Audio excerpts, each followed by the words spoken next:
Job offer letter release అవ్వగానే check చేసుకోవాల్సిన 6 important details అవేంటో ఈ వీడియోలో డీటెయిల్ గా డిస్కస్ చేద్దాం.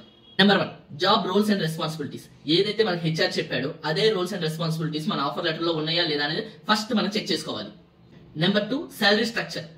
హెచ్ఆర్ మనకి ఏదైతే శాలరీ అనేది కాంపన్సేషన్ మనకు చెప్పాడో ఇది మన ఆఫర్ లెటర్ లో సేమ్ ఉందా లేదా, base salary, incentives, bonuses, pay leaves అన్ని కూడా ప్రాపర్ గా ఉన్నాయా లేదా అనేది మనం చెక్ చేసుకోవాలి.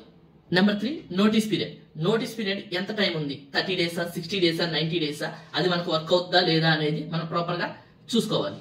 Number 4, non complete class. అంటే ఇప్పుడు మనం కంపెనీలో వర్క్ చేసినప్పుడు ఆ కంపెనీకి సంబంధించిన సేమ్ ఇండస్ట్రీలో మనం చేయొచ్చా లేదా అనేది కంప్లీట్ క్లాస్ అని ఉంటుంది, అది కూడా మనం ప్రాపర్ గా చెక్ చేసుకోవాలి. Number 5, work location and timings. అది నైట్ షిఫ్టా, డే షిఫ్టా, లేదంటే యూఎస్ ఆర్ యూకే షిఫ్టా అనేది మనం ప్రాపర్ గా చెక్ చేసుకోవాలి. లేదు అని అంటే తర్వాత ప్రాబ్లమ్స్ ఫేస్ చేయాల్సి వస్తుంది. Last one, termination. Termination policies ఎలా ఉన్నాయి, ఏ పర్టికులర్ సినారియోస్ లో ఉన్నాయి, ఒకవేళ టర్మినేషన్ చేస్తే మనకి కాంపన్సేషన్ ప్యాకేజ్ ఇస్తారా లేదా, ఆ డీటెయిల్స్ అన్ని కూడా ప్రాపర్ గా హెచ్ఆర్ తో మాట్లాడి మీ ఆఫర్ లెటర్ లో ఉన్నాయో లేదో చెక్ చేసుకోండి. వీటిలో ఏదైనా ఒక దాంతో మీరు కానీ సాటిస్ఫై అవ్వకపోతే వెంటనే మీ హెచ్ఆర్ ని రీచ్ అవుట్ అయ్యి వాళ్ళకి చెప్పండి ఇది నాకు వర్కౌట్ అవ్వదు అని చెప్పి. ఇలాంటి మరిన్ని విషయాల కోసం వెంటనే మనం ఫాలో చేసేయండి.